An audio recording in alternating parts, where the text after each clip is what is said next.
Wow, it has been a minute since I've been here. But unlike your deadbeat dad, I actually came back with the milk. So there's a lot I want to catch up on, there's a lot I want to say. So sit those pristine cheeks of yours down, and let's get into the video. Extraction shooters, the genre that's stealing your loot and stealing your sanity. Now make peace with your god, motherfucker! Cause you're seeing him right now! Get your ass back here! Yes! Yes! Hey gamers, welcome back to your favorite source of manic ADHD, where we dive into the pixelated mess that is gaming, so you don't have to. I'm Pooks, your resident loot goblin who's died more times to a bush camper than I like to admit. And today, we're talking about the extraction genre. You know, those games where you sneak in, grab shiny stuff, and pray to any god that'll listen that you'll make it out alive without some sweat lord turning you into yummy Swiss cheese.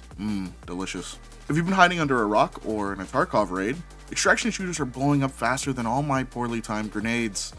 We're seeing titles like Arena Breakout, turning gamers into paranoid hoarders, Arc Raiders making Amazon drones like a horror movie, Dark and Darker giving your D&D dungeon crawler fix, Active Matter warping your reality and making you never want to stop and smell the roses, and even the dreaded Marathon, Bungie's revival that's got Destiny fans salivating for high-stakes evacuations. Why the sudden rise? Why do devs love them? Why do players get hooked and stay just for the guarantee of losing big? And how do you keep games like these alive in an era of consumers wanting the newest, flashiest thing? Well, get those sweaty gamer cheeks nice and comfy as we break down the genre that's stealing your loot.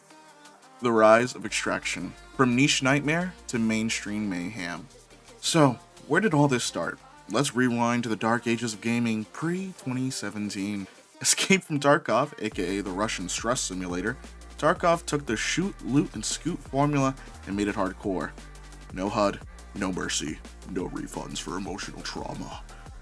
Before that, Extractions was basically DayZ's run for your life with beans mode. Tarkov had a devoted but niche player base. There wasn't anything really out there in the market like it, let alone trying to sell the idea of a shooter with the loss and despair of a Souls game. Jump to 2025, it's everywhere. Hunt Showdown added monsters and a Bayou Voodoo vibe. Hide your kids, grab your wife, better get out of sight. You bitch. Dark and Darker said, what if we made D&D but your party dies of greed? Arena Breakout, who said, Tarkov, let me copy your homework, I swear I'll make it different this time. There's Embark's Love Letter to Co-op Chaos and Arc Raiders, where you fight robots and players for scraps, because who doesn't love PvPvE with a side of betrayal? Can't forget Active Matter, which has you sneaking, running, hell, even driving with its mind-bending sandbox, making you question every shadow. And finally, the Dark Horse, Marathon. Bungie's mysterious sci-fi resurrection that steals so much, even the devs did it and had it get delayed. So as you can see, there is a huge lineup of games. The interest is skyrocketing because these games scratch that itch like a crack addict for real tension. No respawns, no hand-holding, just you, your gear, and the constant fear of losing it all. It's like gambling, but instead of money, it's your dignity. And with studios looking for new ways to beat players' wallets with live service models like a pimp who beats a hooker who owes him money, devs see the extraction genre as a great template. Devs can keep pumping out content. It's rising because gamers are tired of mindless battle royales or team-based ability shooters. We want stakes, baby. Mark, look, I made a steak. A steak! Yes. I talk about this a bit, self-insert of my biggest video I've ever made. Be sure to check it out. It's called Helldivers Built to Fail. Giving your players the idea of accomplishments through surviving the fires of challenges and having failure being a constant keeps your players coming back like a bad penny. Why are devs settling all in on extraction? Simple. It's the perfect live service bait. Developers love extraction games for 3 reasons: replayability, monetization, and FOMO, or as I like to call it, the holy trinity of live service. Success stories like Tarkov show you can build a cult following without AAA budgets. Players stick around for wipes, updates. It's like resetting a bad relationship every few months. Honey, we're wiping the slate clean, and your inventory. Devs love the risk-reward loop because it keeps metrics sky high. Time played, infinite microtransactions, sell insurance for your virtual guns. Plus, with tech like Unreal Engine 5, making gritty worlds is easier. But let's be real, Some are just chasing trends. Remember back when everyone made MOBAs? Yeah, that was kind of wild. None of those really seem to survive. Now it's the extraction genre, but with dinosaurs or whatever's profitable, addictive, and lets devs troll players with permadeath. Genius or evil? I'll let you decide. But back to the Holy Trinity. Replayability. Every match is different. RNG, player behavior, loot economy, spawns.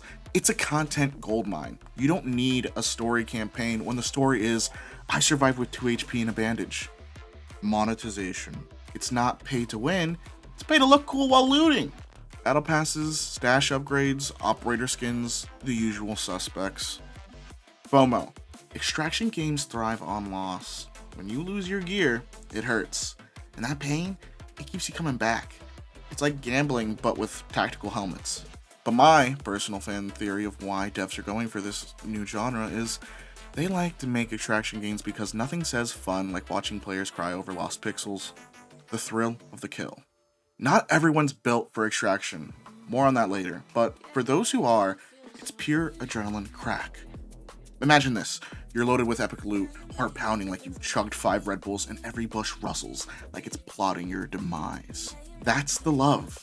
Players adore the high stakes. One wrong move, one missed audio cue, and poof, hours of grinding gone. It's like poker with guns. Bluff your way out or go all in on a firefight.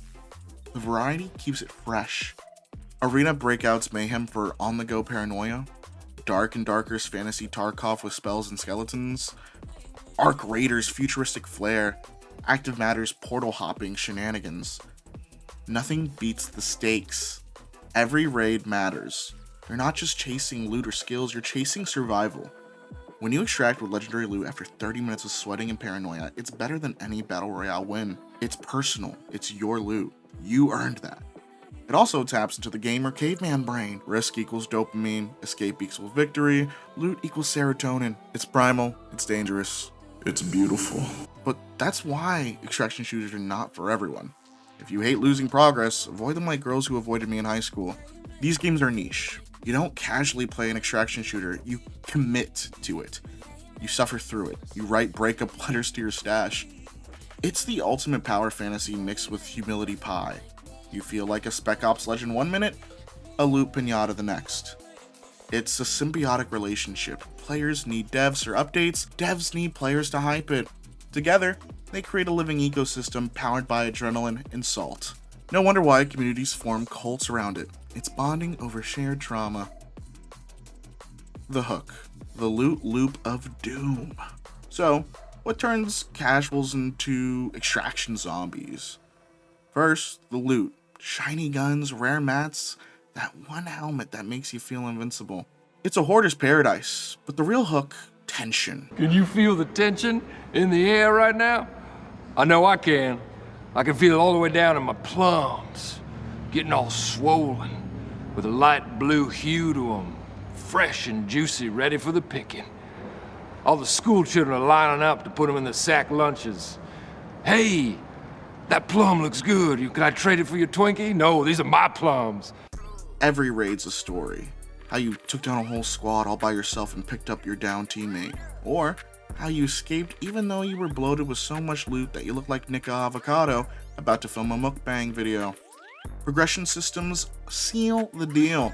Level up, unlock gear, build your stash. Your collection will have you feeling like an arms dealer who sells to definitely a peaceful nation that never instigates war crimes. Looking at you, Israel.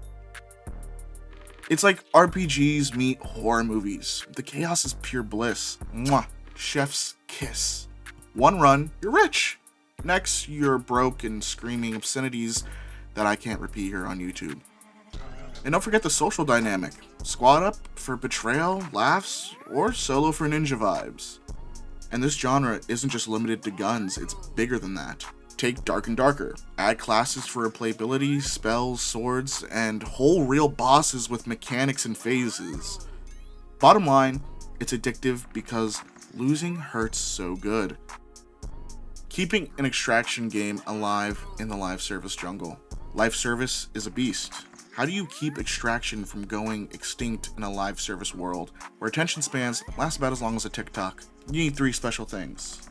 Constant updates, Regular wipes to reset the economy, like Tarkov Seasonal Fresh Start, add events, double loot weekends, or boss raids to spike player counts, new maps, new loot, new reasons to risk your sanity. Without fresh content, players dip faster than they extract. Balanced economy. Balance is key. Nerf OP guns before your cult riots against you. Buff the fun stuff. Community feedback, listen to it. It's a gold mine for devs. Too grindy equals burnout. Too easy equals boredom. Developers walk a fine line between misery and motivation. And finally, thirdly, community health. Be sure to add an anti-cheat. It's crucial, or it's hacker hell. Keep it alive by evolving. New maps, weapons, stories. Fail that, and it's more dead than Splitgate 2. Basically, if you don't feed the goblins new loot in fair fights, they'll find a new cave. How the community defines success or failure. Extraction communities are a double-edged sword. Helpful ones share tips, build wikis, success. Toxic ones gatekeep noobs, breed cheaters, and set the tone of what the devs change for better or for worse. Look at Tarkov. Devs thrive on feedback, but drama can tank the reputation. Even recently, Dark and Darker has dropped based on changes to appease certain sides of the community. As the making of this video, player count has dropped, and even big streamer Skinny Pete has his own title saying, trying to find players in HR dungeons. So yeah, it's not looking too good. Toxicity kills extraction games more than bad balancing does. Extraction games rely on strong, active communities. If players feel cheated or ignored, GG, your game's dead. All this, I think, paints a picture of why extraction genres are so niche. Extraction games are a niche because not everyone's a masochist. High difficulty, time sinks, frustration, toxic players. It doesn't appeal to chill gamers wanting to play Stardew Valley. If you hate losing progress, stick to Animal Crossing. But for the fans, the community's passion keeps games buzzing or burning in the 7 levels of hell, but hey, bring sunscreen and I'm sure you'll be aight. Now, let's chat with my extraction-obsessed buddy, Justin. He's clocked more raids than I've been to AA meetings. Why don't you introduce yourself a little bit? Just talking about maybe what your first extraction game was, how long you've been playing these games, pad your steps type beat for the ladies and gentlemen at home who unfortunately don't know who you are. Real shit. So I've been playing extraction shooters probably since about 2017, like the very early days of Tarkov. I've roughly around 11,000 hours in Tarkov, and I've played pretty much everything that's come out that's around the same genre in the last 5-6 years. Put 800 to 900 hours into Dark and Darker. Psycho Frontier, I played a little bit when that was a pretty popular game. Unfortunately, that one died. Played a lot of Arena Breakout as of recent, and Arc Raiders has really sucked up all of my free time. About 60 hours in that game already. Damn. Yeah. Watch out, Shroud. You're catching up. Real shit. Why do you think extraction shooters hook you harder than any other genre? Is it the loot, is it the tension, or is it just the Schadenfreude, as they call it? I'd looked that one up, that's in German. Of watching your squad mates die, you know? What keeps you coming back? The loot, the thrill, or just the chaos? Personally, I think extraction shooters, like extraction shooter looter games, like Tarkov and Arc Raiders, just have so much different types of content in them that really get you hooked. And there's no other type of game that really gets your blood pumping the same way. No matter how many times you've gotten into a PvP situation with another good player in any of these games, it's always making your heart race. It's always intense as fuck. There's always so much stuff going on. Just gets the blood flowing like no other game. From your playtime, what's one thing that you feel that devs get wrong that kills an extraction game's vibe, and how would you fix it? I feel like it is a good question. It is a good question. I feel like every single one of these games, Arc Raiders aside, because it's kind of too new for the devs to have killed it yet. Yeah. Every game that I've really sunk any amount of time into in this genre, the devs have always kind of made at least one bad decision, which has kind of killed a lot of the player base off. It usually tends to them trying to cater to more than one audience. I find you look at a game like Escape from Tarkov, definitely like a very complex and daunting game for most. But the hardcore fan base basically only play that game because it's the only game that's that intense, that has that much depth in every aspect. Yet they tend to make a lot of updates that kind of cater to the more casual player base, which is definitely their minority player base. And that tends to make a lot of the veterans of the game kind of not want to play it as much, or stray away and look for something new, myself included in that. They try to cater to everybody instead of just their core audience. I don't think that's the right call in the most cases, especially with how many different extraction games that we have right now. There's games for more casual people, there's ones for people who want the more hardcore, grindy, like military sim type stuff. So if every game just catered to their specific niche of player base, I think everybody would be a lot more happy. My next question is, as a vet, do you think this genre's rise is sustainable, or are we heading for an oversaturated wipeout?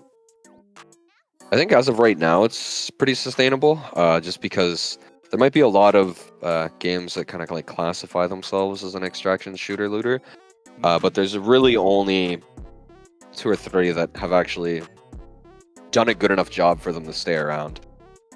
Right now, I feel like there's Tarkov for your very hardcore, want that first-person shooter with the insane amount of realism and depth in a lot of areas. Like, you have one gun that can shoot 57 trillion different types of fucking ammo, and you need a PhD to figure out how to use different armor. It's not for everybody. I love that kind of shit, but that's kind of that niche. Then you have something like Arena Breakout, somebody that still likes that first-person shooter intensity, but doesn't want to have to go to university for 6 years to figure out how bullets work. That game has some realism elements, but it's a lot more casual. It's definitely a lot more beginner-friendly. And then you have something like Arc Raiders, where it's third-person. It's a lot more focused on the PvE. Don't get me wrong, there's still a lot of really fun PvP in Arc Raiders, but it's definitely got a more focus on the PvE aspect of it. So there's that for people. And then Dark and Darker, probably worth mentioning, although that's a great example of a dev team just doing everything wrong. Hopefully they come back and fix it. That game has the potential to be really great and lean more towards people that like the extraction shooter side of things, but really don't like the whole shooter gameplay. The like Dungeon and Dragon kind of fucking style of Dark and Darker is really cool, and I definitely think there's room for a game like that in the space. With you bringing up titles like Arc Raiders or ABI, what would be your top tip for a new player to not rage quit on day one? Going to these kind of games, expecting to die a lot. If you ever go into something like ABI, something like Tarkov, anything like this, you're not gonna have the easiest time learning the ins and the outs of the game. And they're kind of built that way, right? They're built around having so much content and so many things to do, and you kind of just get thrown at everything at once. Some games are a little bit more beginner friendly than others, like ABI and Arc Raiders definitely have a better onboarding process than Tarkov, where you basically just get thrown in the middle of a war zone and have 30 men yelling at you in Russian.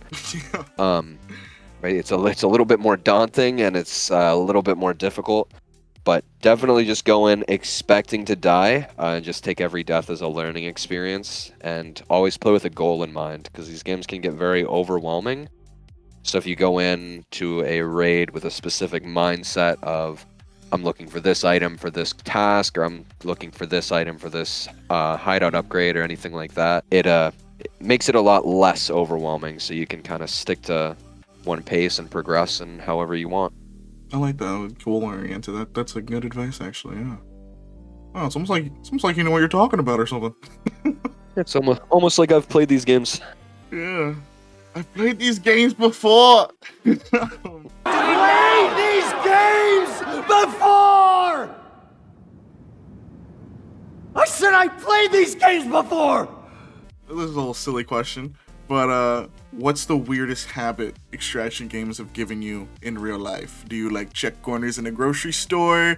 Are you off like managing OCD in inventory Tetris? I wouldn't say that I have a habit that's formed from them, because that would be kind of like being a nerd. But I definitely sometimes will like make little jokes in my head about like bag stacking. Like in Tarkov and ABI, you can like fold bags into bags and basically like infinitely put backpacks inside of each other.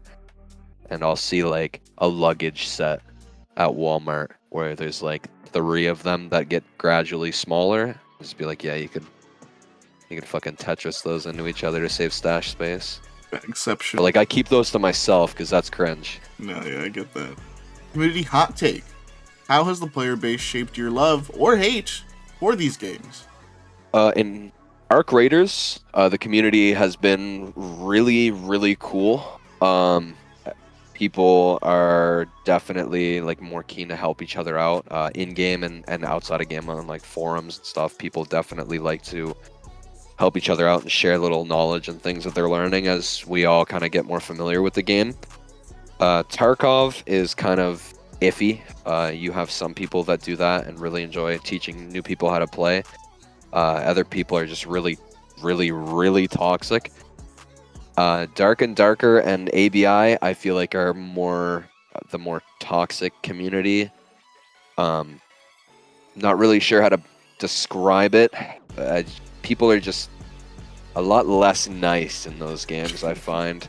And something like Dark and Darker, for example, it doesn't matter what the dev team does, whether or not it's a good update or a bad update or whatever, they're never happy with what's going on. I feel like that's kind of a problem with most games now. There'll be an update and they just want it to stay the way that it was at release because they're terrified of change.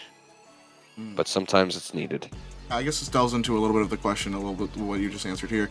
How important is the community in making these games fun? I think the community is relatively important, but only to a certain extent, and it depends on the game.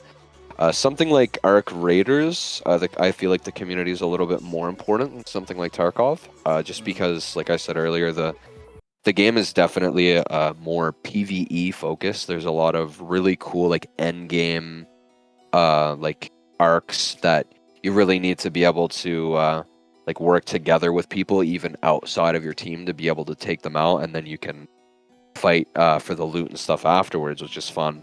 But if you have people who play like they do in ABI, for example, you'll be in the middle of trying to do something like that, and instead of coming to help and then fight for the loot afterwards, they'll just be sitting 200 meters away with a sniper, just poking people out, and just being cringe. And then also, when a community is very toxic, it tends to lead to a lot of new players straying away. Some people, even before they even get a chance to play the game, they'll just see how people like streamers, content creators of those games act. I know that I have a lot of people that I tried to get into Dark and Darker. They had never really seen any gameplay of it before, so they go look up some content creators, watch some gameplay, really like the gameplay, but every content creator that they watch, which unfortunately is true, is super whiny. You're a whiny bitch.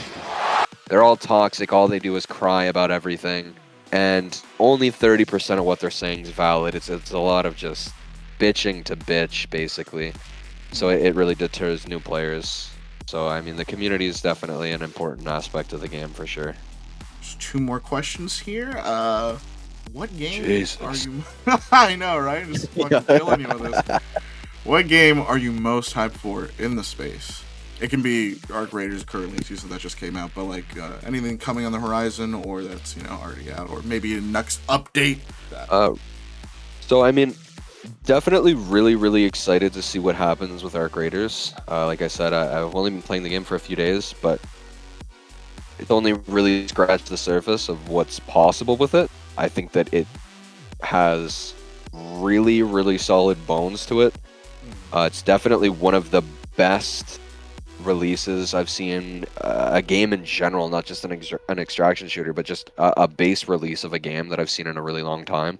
And the dev studio seems pretty committed to doing everything that they can to improve, and they already have a pretty impressive roadmap over the next few months. So I'm really excited to see where this goes. And then, of course, Tarkov 1.0 gets released in 5 days, unless they happen to push it back, which is probably going to happen, knowing BSG. But if it doesn't, and it does come out on the 15th, I'm pretty excited for that too, given that was kind of what got me into the game genre to begin with. So I'm definitely really excited to see, you know, what happens, if anything actually changed, or if it's going to be the same game just with a different version stamped on it. It's really hard to say with them. BSG they have the ability to make a really cool, unique game, but they also have the ability to kill it pretty hard. So I'm definitely hoping that they made some good calls, and that it's a really amazing update, because it definitely has the potential to be. Well, let's cross our fingers and hope they don't shit the bed. Lastly, I heard you one time bring up this comment that I think was just really great for the extraction genre. You said something about it's not just your loot, it's your turn with the loot. Would you like to repeat that for the people at home who've never heard you say that shit? Yeah, so I mean, in any game that has like a perma-death aspect to it, where you die and you lose your gear, a lot of people end up getting into a game like this. They'll find something really fucking cool, something really rare, something that's, you know, considered to be really good, and instead of using it, they'll let it sit in their stash and just collect dust, and they're terrified to use it because they're afraid that they might lose it. If you go into the game with the mindset of it's not yours, it's just your turn with it, you're a lot less likely to be nervous about losing it. And in these kind of games, using the better gear gives you a better chance at surviving. If you're always going in with really cheap stuff that you don't care about losing, if you're going against somebody that has better guns, better armor, you're gonna have to play a lot better than they are to be able to win. So always use the best shit you can, and don't be afraid to lose it, because you're gonna lose it. But that's the fun of these games. The come ups and the come downs are great. No, yeah, exactly. I love that you said that shit. It's just like, you gotta be able to put something down. You gotta gamble in this game, you know? You gotta add that risk. Exactly. Sometimes there's been wipes in Tarkov where I've had nothing but a shotgun in my stash and 30 rubles. Wasn't even able to buy a bandage, and just run a factory raid, kill somebody that's not paying attention, and come up and just snowball. And those kind of snowballs are some of the best feelings in these games. Going in with nothing and coming out just fucking absolutely geared to the fucking mountains is just, there's no other game that gives you that kind of feeling, and I think that's why the extraction games in general are just so much fun. Well, thanks, Justin. That's all the questions I have. You're a brave soul. I hope your stash recovers soon. There you have it. So, extraction shooters aren't just a fad, they're the modern evolution of high-stakes gaming. They're stressful, punishing, rewarding, and completely not for everyone. There's nothing else like it. But what do you think? Are you down for the latest shift in gaming? Drop comments, like if you've been ratted, subscribe for more gaming rants, and hit that bell before it extracts itself. And as always, I've been Pooks. Now, if you excuse me, I'm going to lose all my gear for the 47th time this week. Peace.